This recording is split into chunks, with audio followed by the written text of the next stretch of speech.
Bentrovati ai nostri amici viaggiatori della conoscenza. Oggi, questa giornata, è una puntata speciale, possiamo dire, in quanto con Flavio parleremo di un caso che ormai è sulla bocca di tutti, ma secondo me quasi nessuno ha compreso, gli Epstein Files. Prima di dare inizio alla puntata, vi ricordo di iscrivervi al canale, cliccare sulla campanellina per essere aggiornati sulle nuove puntate, mettere un like se quello che facciamo vi piace e chiaramente fare delle domande e dei commenti che ci aiutano ad avere un feedback sul nostro lavoro. Quindi diamo il via all'inizio di questa puntata.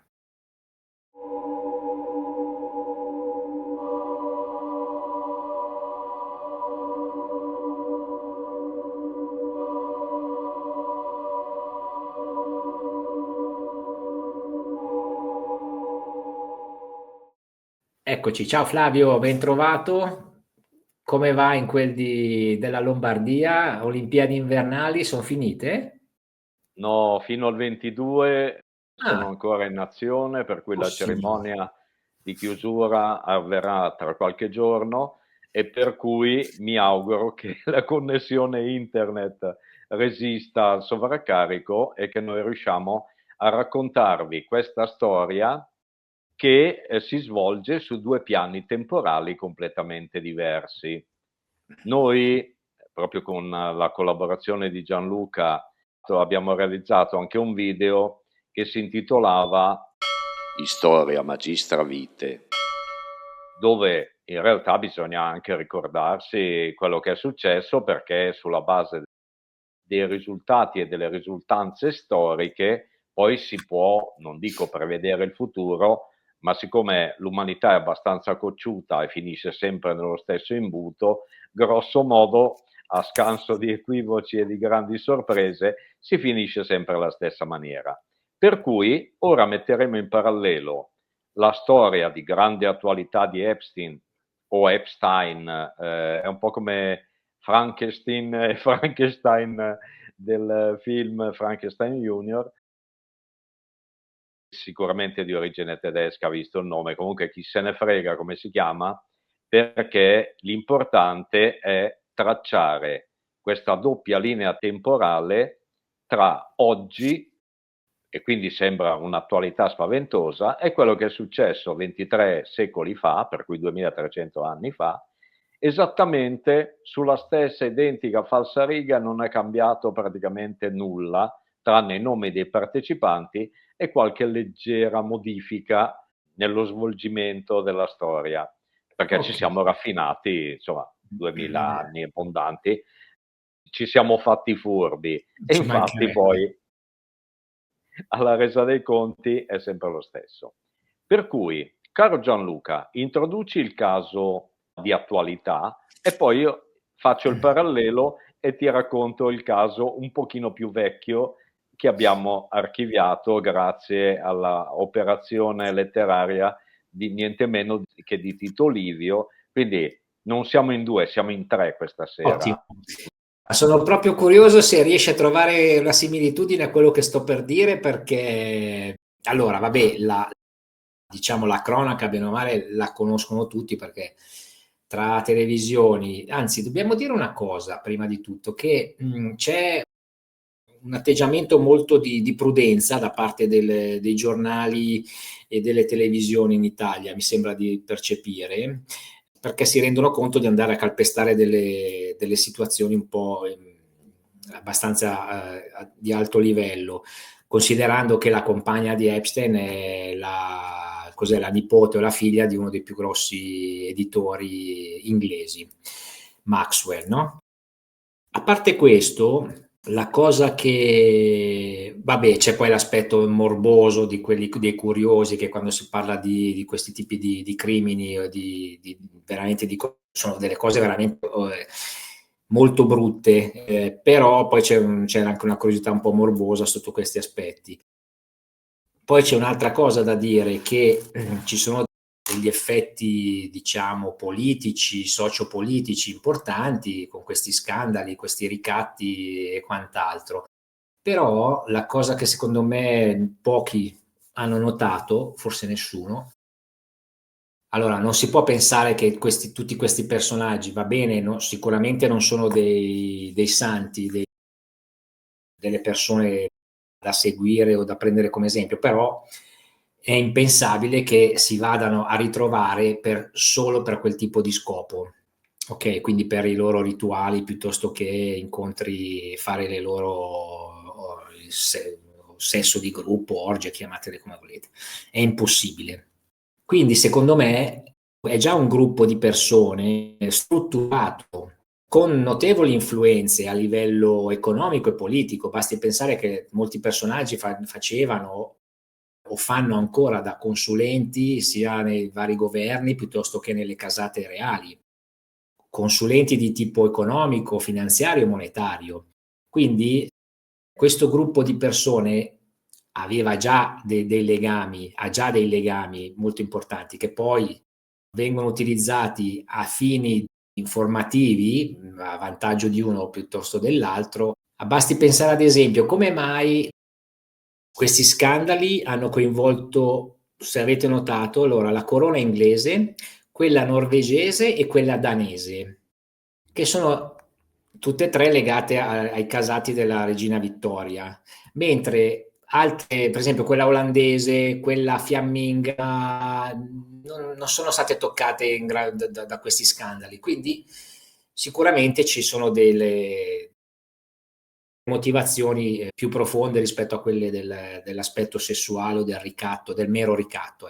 Quindi, caro Flavio, ti lancio questo missile terra-aria Sì? e vediamo, sono curioso se anche all'epoca di 2300 anni fa c'era questo tipo di struttura, possiamo chiamarla servizi segreti, deep state, chiamiamolo come vogliamo. In effetti, il parallelo c'è, nel senso che non si chiamavano servizi segreti, non si chiamavano controllo sulla cittadinanza, ma il gruppo che portava avanti queste pressoché identiche azioni dove c'erano situazioni orgiastiche, situazioni di sostanze stupefacenti, ci si ritrovavano appunto per questi festeggiamenti che avevano preso una piega ben diversa dall'origine iniziale, quindi si erano tramutati da un festeggiamento, diciamo, rivolto verso la divinità che era Dioniso, Bacco, insomma, chiamatelo un po' come vi pare, tanto è Mhm. soltanto una questione linguistica, ma quello che ci stava sotto era una setta ben organizzata, Ah, controllata, che lavorava con finalità monetarie. Per cui ah. accordi, ma non soltanto accordi nel senso del lecito commercio, ma bensì erano delle ruberie, perché i personaggi che riuscivano ad approfittare di queste situazioni si facevano fare donazioni, portavano via delle importanti sostanze economiche, proprio approfittando dell'incapacità di intendere e di volere dei soggetti che venivano trascinati all'interno della setta e che di solito erano dei giovani di famiglia molto abbiente. Quindi sempre sui soldi si gira. Tanto è vero che quando nel 186 a.C., e qui la vergogna è che nel 186 a.C. il Senato di Roma ha messo una regola ben precisa cercando di smontare questo tipo di organizzazione per motivazioni che, come sempre, vengono poi messe sotto una formula molto elegante.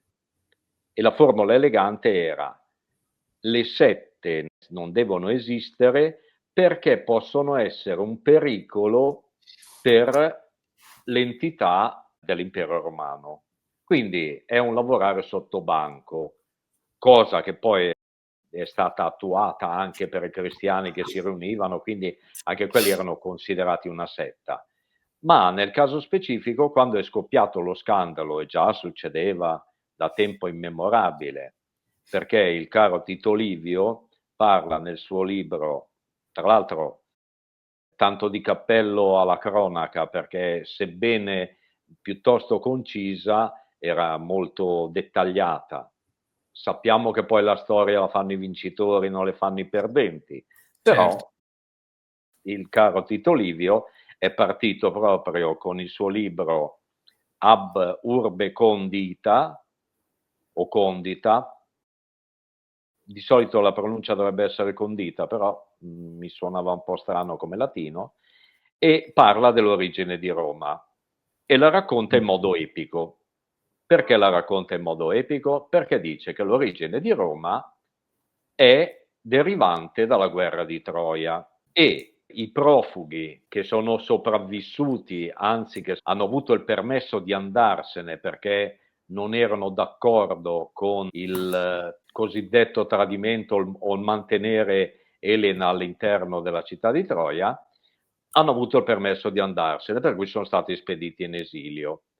Sembra che una parte sia, per la precisione, Antenore, finito nel Veneto. Quindi abbiamo ancora Antenore che gira qui nella pianura padana, un po' più a est di me, mentre invece il simpatico Enea con il suo gruppo è finito prima in Macedonia, poi l'hanno spedito. Probabilmente anche lì nel momento specifico c'era qualcuno che non lo gradiva più di tanto ed è finito in Sicilia.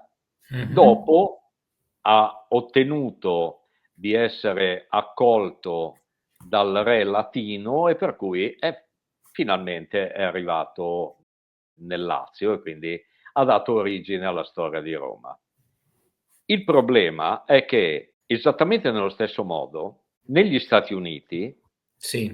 gente che arrivava da fuori è arrivata a prendere possesso di un territorio e in un certo senso a contaminare culturalmente, a parte il piccolo dettaglio della strage che forse Enea non ha fatto, però gli autoctoni sono stati messi in secondo piano e per cui le abitudini sono state quelle dei naviganti che sono arrivati, proprio come Enea, perché in effetti poi le divinità greche hanno preso il nome romano, eccetera, eccetera, quindi l'attendibilità del ragionamento di Tito Livio è abbastanza elevata.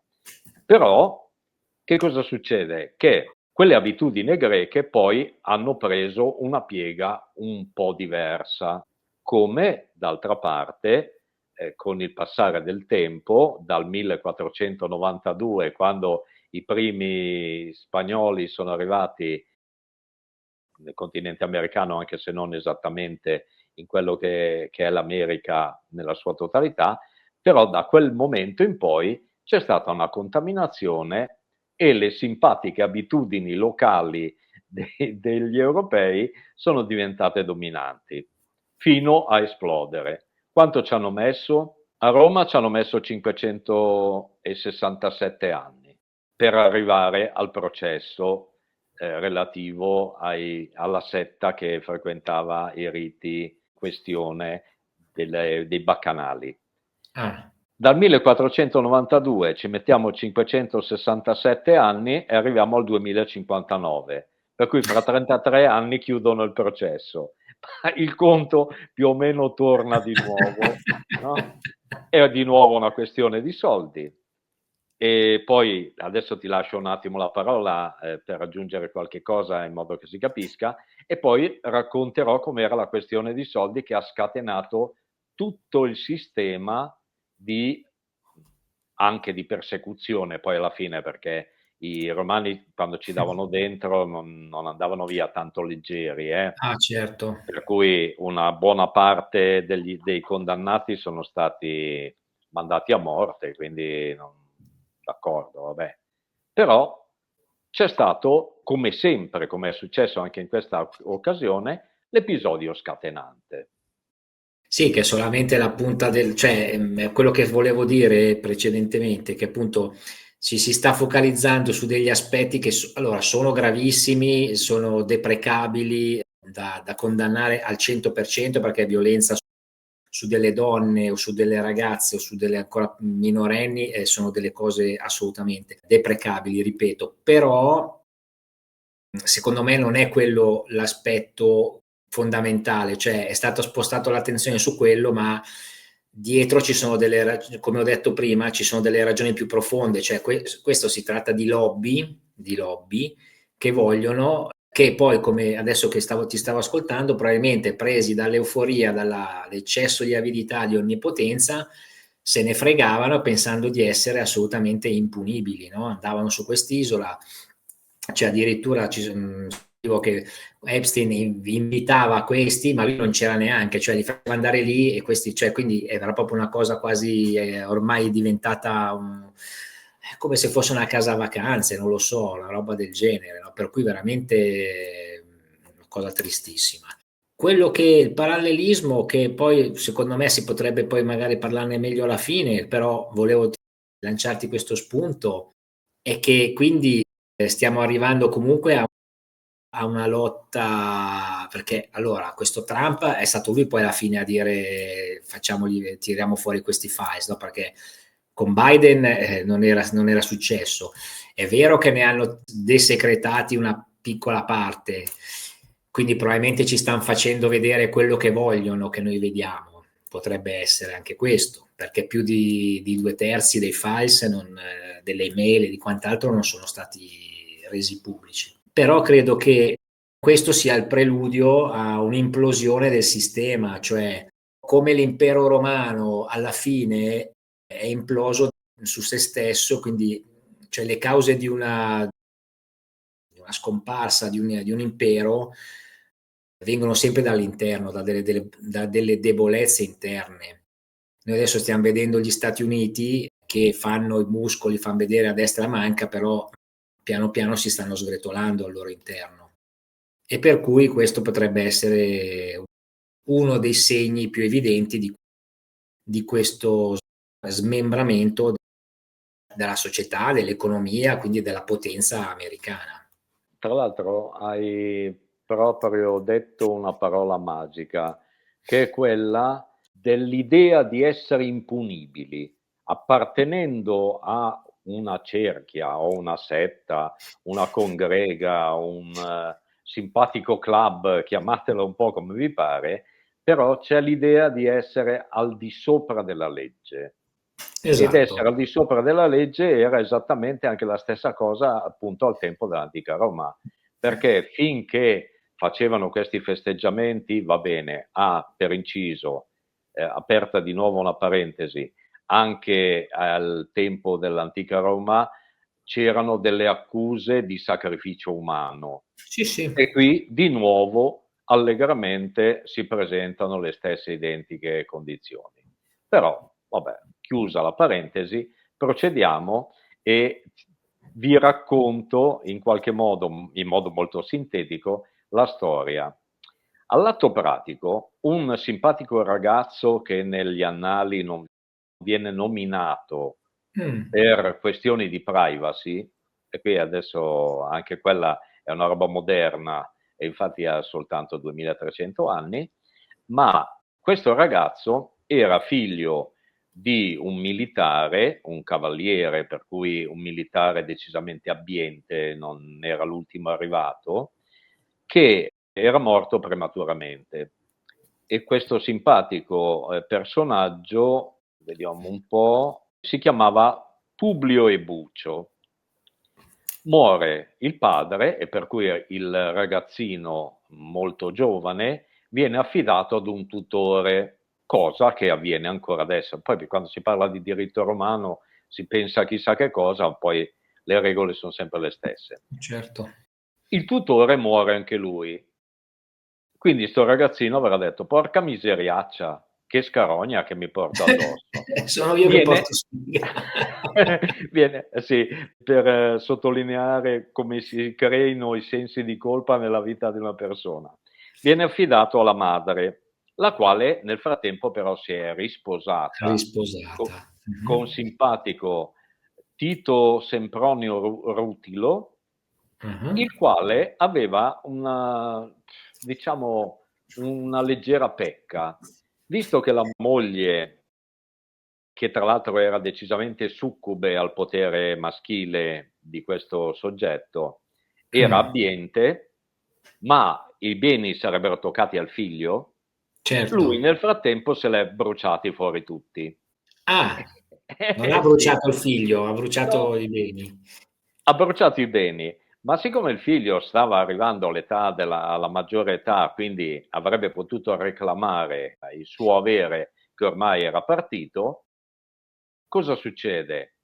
Che d'accordo con la madre, consenziente o vittima che dir si voglia, perché comunque questo non importa, decidono di infilarlo, per cui di procedere con l'introduzione nella setta dei baccanali, approfittando dei 10 giorni di questo festeggiamento dove tra alcol, droga, rock and roll, no, rock and roll forse ancora non c'era, è una cosa un po' più recente, 2300 anni dopo c'è stato il rock and roll, approfittando di quei 10 giorni in cui lui perdeva in realtà il controllo della situazione, si facevano fare una bella donazione e lo fregavano a 1000, cosa che era abitudine consueta, cioè in quei 10 giorni beccavano qualcuno di giovane, gli fregavano tutto facendoselo donare o facendolo rinunciare ai beni per, che ne so, entrare magari in una congregazione religiosa o qualcosa dove il voto di povertà fosse previsto, e quindi ancora intorno ai soldi giriamo, la scusa perché sto ragazzino non ci voleva andare, sto ragazzo.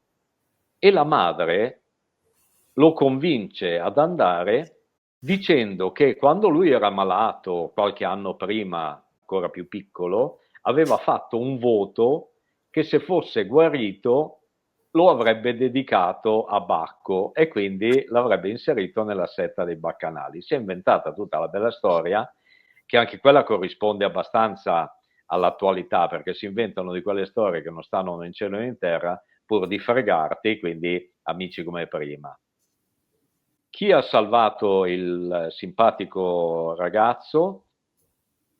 Una schiava che si era occupata di lui, perché nonostante avesse il tutore, poi qualcuno doveva occuparsi di questo ragazzino, e Certo. questa schiava, che era molto affezionata al ragazzo, non soltanto quando ha saputo la notizia si è inquietata abbondantemente, ma dai racconti di Tito Livio ha tirato anche delle maledizioni non indifferenti, no, ma proprio riti di maledizione sia alla madre che al patrigno, e poi ha fatto il cosiddetto esposto, non so come lo chiamassero ai tempi, comunque ha instaurato una procedura che Ah, addirittura ha mosso l'intero Senato di Roma per valutare la situazione, e con interrogatori al padre che sono finiti con un non ti credo mica tanto, alla madre e poi a una testimone che conosceva la famiglia, finalmente l'hanno condannati, e con questa condanna è crollato tutto il sistema, perché i baccanali d'ora in avanti avrebbero potuto avere luogo soltanto con l'approvazione del Senato di Roma, che doveva stabilire se i partecipanti potevano farli e in quale modo, per cui ponendo anche le regole del gioco. E quindi cioè, adesso non so se l'isola magnifica possa assomigliare a questa oppure no, a qualcosa del paradiso terrestre. Certo che Adamo ed Eva non è che si comportassero nella stessa maniera. Se certo. poi il gioco verrà semplicemente ridimensionato, come è successo nell'antica Roma, ma sicuramente la setta deve pagare il conto, e quindi il potere che all'interno dello status ormai globale si annida viene decisamente ridimensionato, così come è successo all'epoca. Pagheranno dazio.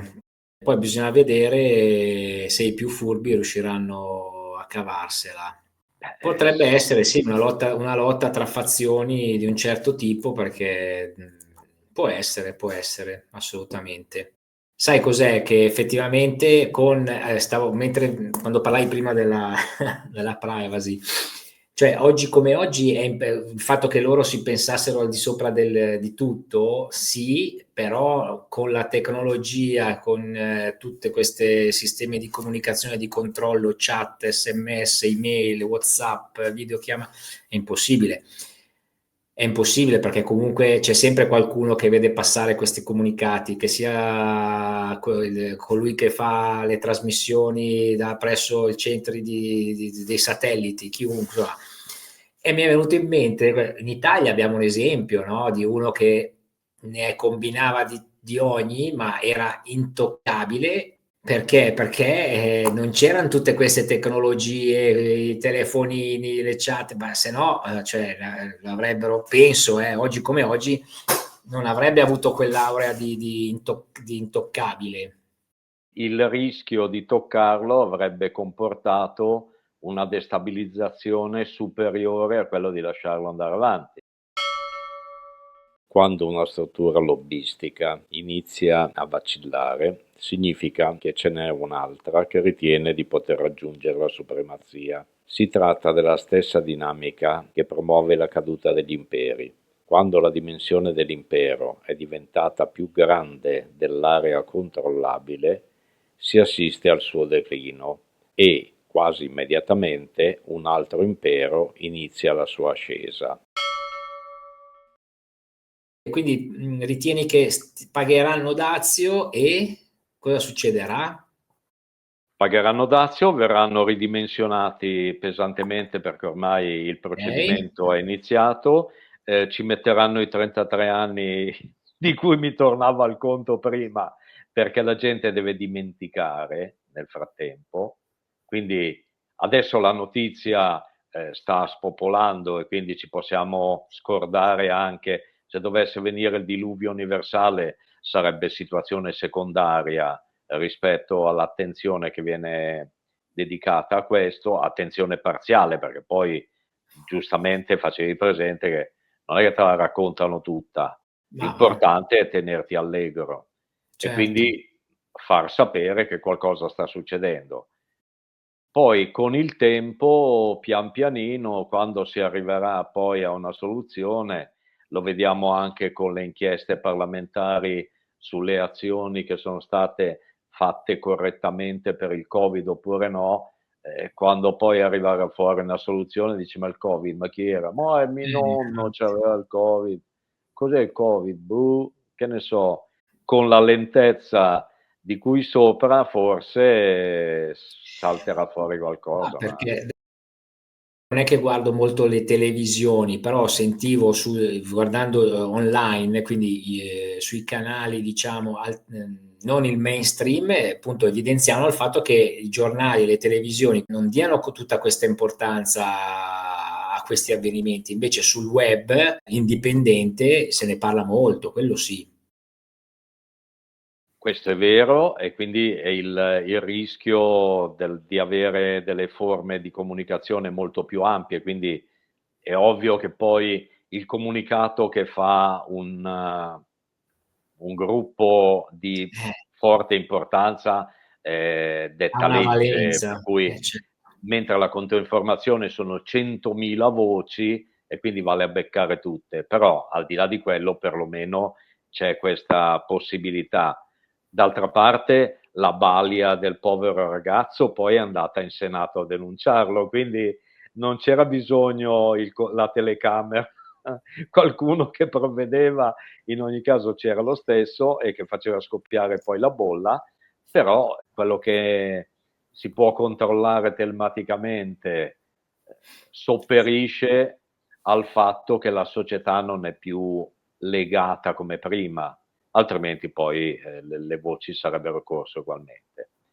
Il concetto finale è che in effetti ci saranno i capri espiatori come sempre, quindi quelli che pagano il conto di più, quelli che tagliano la corda e che finiscono da qualche parte e che si salvano per vie traverse, tanto di fame non muoiono, e purtroppo c'è il rischio che, in base alle teorie di Overton, alle finestre di Overton, Mm. poi certe situazioni diventino in qualche modo parte del patrimonio del concetto sociale, quindi prima parte il rifiuto completo, poi una sorta di integrazione, la soluzione, e poi in fondo, vabbè, cosa vuoi che sia, facciamolo tutti e democraticamente apparteniamo tutti quanti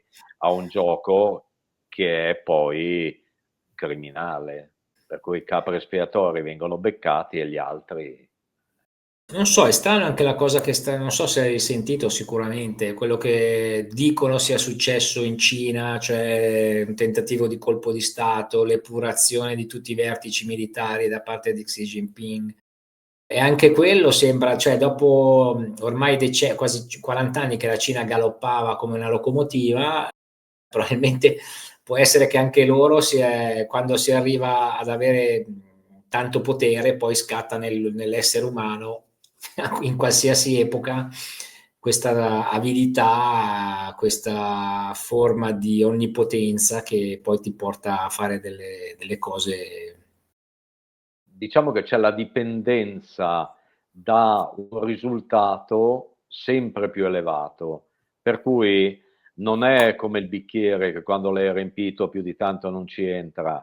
Nella mente non ti accontenti mai, e per cui nel momento in cui sei arrivato a farti il castello, l'isola tropicale, eccetera, eccetera, poi hai ancora fame, continui a guardare sempre più in là, non sapendo minimamente che fartene, perché poi sta gente qui che andava a quelle riunioni perché non c'aveva un interesse nella vita, ma avrebbe dovuto avere l'idea di uno scopo, non il potere mi consente puramente la trasgressione e quindi il delirio di onnipotenza su altra gente.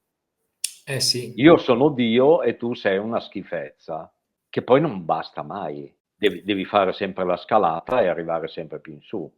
Quindi è un processo inarrestabile. E ogni volta che inciampano e che cade un pezzo di struttura, deve ricominciare da molti gradini più in giù.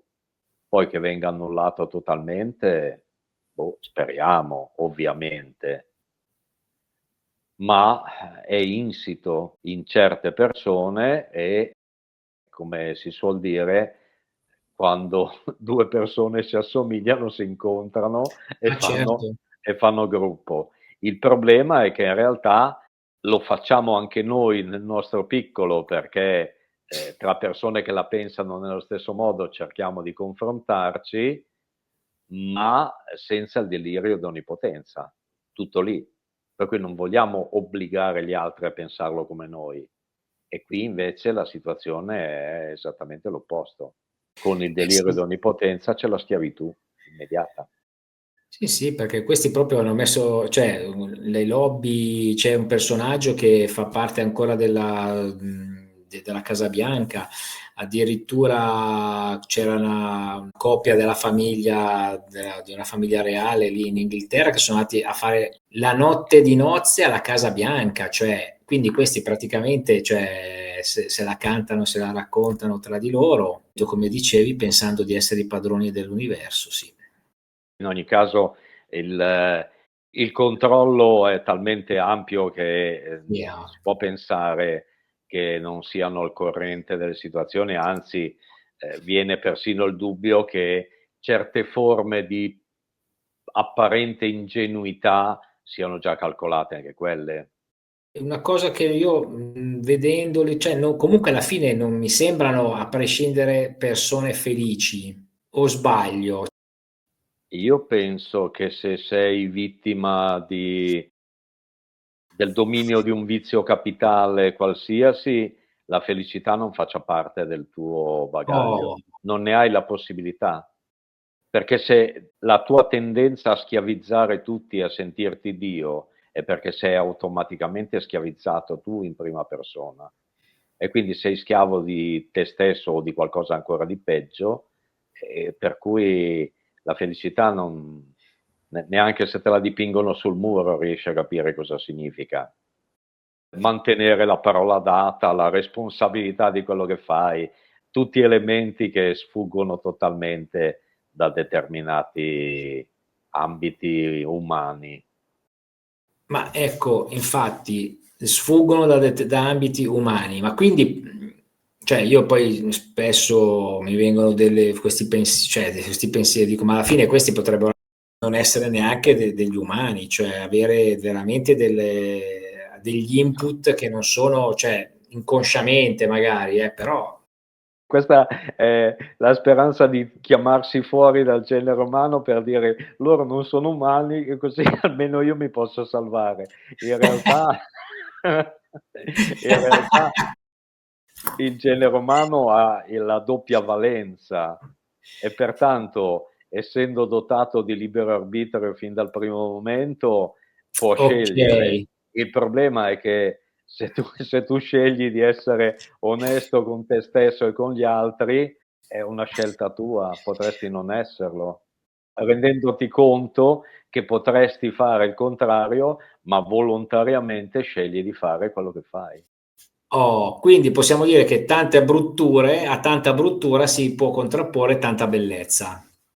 Esatto.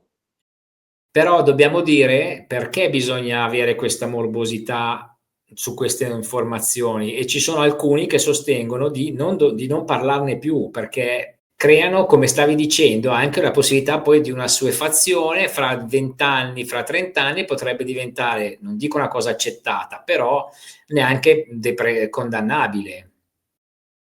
La speranza è che, visto che è già successo una volta, probabilmente è successo a Babilonia altri 2300 anni prima, e poi prima è successo 2300 anni, nelle onde dell'umanità ci sono periodi in cui si fanno le pulizie di Pasqua e poi Ok. prima che questi soggetti ritrovino una nuova armonia e un nuovo dominio, passeranno un paio di secoli, ma d'altra parte se l'uno, l'entità creatrice, sperimenta se stesso tramite l'esperienza dei suoi piccoli frammenti, non sarà contento neanche lui di vedere certe cose. E per cui la mitologia delle Apocalissi, di cui abbiamo già parlato più di una volta, ha un senso. D'altra parte anche il ciclo, cioè il passaggio nell'era dell'Aquario, cioè da un'era all'altra, è stato calcolato attorno a 2160 anni. Siamo sempre lì, eh? Capovolgimenti e si ricomincia da capo, sperando di ricominciare da capo e di ottenere qualche risultato in più, è un continuo, si tratta di una sinusoide, quindi questa Esatto. alternanza. Noi personalmente siamo capitati nel momento adatto per vivere questa alternanza, invece che vivere qualche altra tragedia di tipo Certo, diverso. quindi diciamo che Perché secondo questi cicli siamo nella fase di cos'è, di alto, della fase del culmine o il punto più basso? visto in chiave ottimistica è il punto più basso, nel senso che si può solo risalire, e visto nella chiave opposta, per considerando il dualismo, è che la torre è talmente alta che cade, Eh per sì, cui è uguale, è sempre la stessa cosa. E poi si ricomincia. che Allora, periodo. adesso stiamo ancora allora, i transiti da un'epoca all'altra, so come l'età della farfalla, per cui si parla di Sì, secoli, di un secolo, per cui gli influssi iniziano ancora prima di entrare nell'età dell'acquario, quando poi si entra cominciano a manifestarsi e la scadenza sarebbe giusto tra una ventina d'anni, ah, l'ingresso preciso, però siamo già nell'influsso, nel cambiamento totale per poter accedere, quindi stiamo facendo la doccia, ci cambiamo i vestiti e poi ci prepariamo per la festa. Quindi adesso praticamente ce la stiamo vivendo già dal vivo in modo molto completo. È un po' come quando hanno fatto la seconda guerra mondiale, ha distrutto tutto, e poi quando tutto era distrutto era necessario farsi sulle maniche, rimboccare le maniche e Certo. ridarsi alla costruzione di un nuovo mondo, che nel momento in cui inizi a costruirlo sembra tutto bellissimo. Poi poco a poco non è più Vabbè. bellissimo come nelle idee, però Vabbè, quindi io ho recepito un messaggio anche cioè di vedere le cose con un po' più di serenità, nel senso che fa parte, ripeto, senza andare a giustificare, però magari di non essere così pessimisti, così catastrofici, ma prendere coscienza, prendere atto che fa parte dei cicli della vita, dei cicli dell'universo, questo tipo di avvenimenti epocali. correttamente tu l'hai definito un avvenimento epocale, per cui è epocale, ma non è una novità assoluta.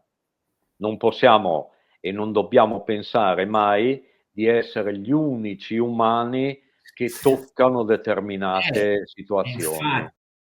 Questo è importante far mandare questo messaggio, perché sennò veramente ci sono persone che sembra che cioè, domani debba finire veramente, cioè proprio finisca il mondo. Andare a rivedersi la storia come grazie a te abbiamo fatto questa sera, secondo me aiuta anche ad avere una coscienza più serena, una coscienza più matura, ecco.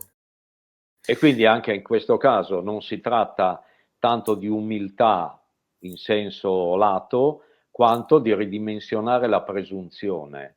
Eh sì, Vedi, esatto. noi siamo in grado di costruire un grande palazzo, perché non li facevano i grandi palazzi Certo. prima? Come li Es facevano? Boh, non lo sai più come li facevano. Duravano anche di più perché il cemento che usavano per esempio i Eh, romani è eterno, quello che usiamo noi ha una scadenza dopo un tot di anni, non sono un esperto di costruzioni, ma è così, me l'hanno spiegato. esatto. Asfalta un'autostrada, dopo 448 è già da rifare e quelle strade in porfido sono sempre quelle. D'accordo che Esatto, fa casino quando ci passi sopra, che sì fai i vabbè. saltarotti, anche perché non è stata fatta manutenzione, perché in realtà i Eh, romani ci andavano sopra con delle ruote ferrate, quindi probabilmente la cavità tra un San Pietrino e l'altro veniva anche riempita in modo abbastanza ragionevole. Ma al di là di quello, la durata era immensa e quindi la chiave positiva è: non pensiamo di essere gli unici geni dell'universo, ma semplicemente che gli altri lo facevano cose egregie in un in altro modo modo, diverso. esattamente come il Senato di Roma nel 168 avanti Cristo ha condannato questa gente, che adesso è ancora lì. Adesso non è che si saranno reincarnati gli stessi, ma il Cer comportamento è talmente simile è da fare uguale. addirittura venire i brividi. Sì, scusa Flavio, dico adesso con la globalizzazione ha preso uno dice se tutto il mondo coinvolto, vabbè, ma perché c'è più comunicazione, ci sono i voli aerei, la gente partiva dall'Europa per andare sull'isoletta, non era circoscritto, che poi vabbè anche Roma era bella estesa Cioè, come impero, quindi se prendi in considerazione quanto tempo ci metteva un cavaliere romano per arrivare ai confini dell'impero, il mondo adesso è piccolissimo, sì, perché prendi un aereo ci metti 7 ore, eh sì, 8 ore sei in Giappone. Quindi il mondo è diventato esatto, piccolo, perché lo sì, percorriamo più velocemente. L'unica cosa che non funziona più velocemente è il processo, perché questi l'hanno fatto in 448. Non ci hanno messo un esatto. sacco di tempo per decidere di smontare il sistema. Flavio, è stato veramente interessante, spero lo sia stato anche per chi ci ascolta. Se avete delle domande saremmo proprio contenti di riceverne, anche per avere dei confronti, per avere uno scambio di opinioni che, come diceva Flavio, non ci dovrebbe essere solo tra quelli che la pensano allo stesso modo, ma anche tra posizioni diverse, perché questo fa parte crescita anche della razza umana, di confrontarsi tra opinioni diverse, senza andare alle fazioni. Quindi, caro Flavio, ti ringrazio. Se vuoi aggiungere la frase mitica per salutarci. La frase più epocale che mi viene in mente è rivolta, intanto i ringraziamenti anche a te per la collaborazione, ma rivolta ai nostri viaggiatori che questa volta, in questa occasione, in poco più di mezz'ora, hanno fatto 2300 anni per rivedere la stessa cosa che sta succedendo adesso e Esatto. quindi un salto nel tempo tutt'altro che indifferente. D'altra parte, se volevamo essere un po' diversi, ma viaggiare nella conoscenza e non nella cronaca, dovevamo vederla in un modo diverso. Certo. E così ci viene e siamo contenti di proporla. E saremo contenti di riproporre altri argomenti sempre su questa logica di andare oltre l'apparenza. Abbasso le apparenze e viva la sostanza.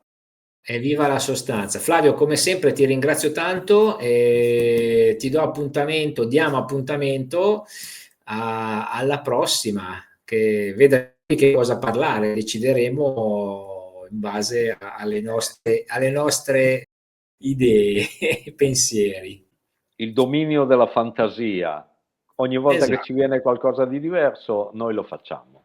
assolutamente. Grazie Gianluca, grazie agli Grazie a te. affezionati che ci metteranno, anzi che dovranno metterci dei like a tutti i costi, perché voglio Sì, dai. dire, perlomeno per la biodiversità che abbiamo Esattamente. portato in linea su Questo YouTube. parallelismo con la storia non l'ha fatto nessuno, sinceramente, di quelli, cioè perché insomma, queste settimane si guardano, no, le cose, ci si documenta anche nessuno l'ha fatto, quindi bravo Flavio, grande.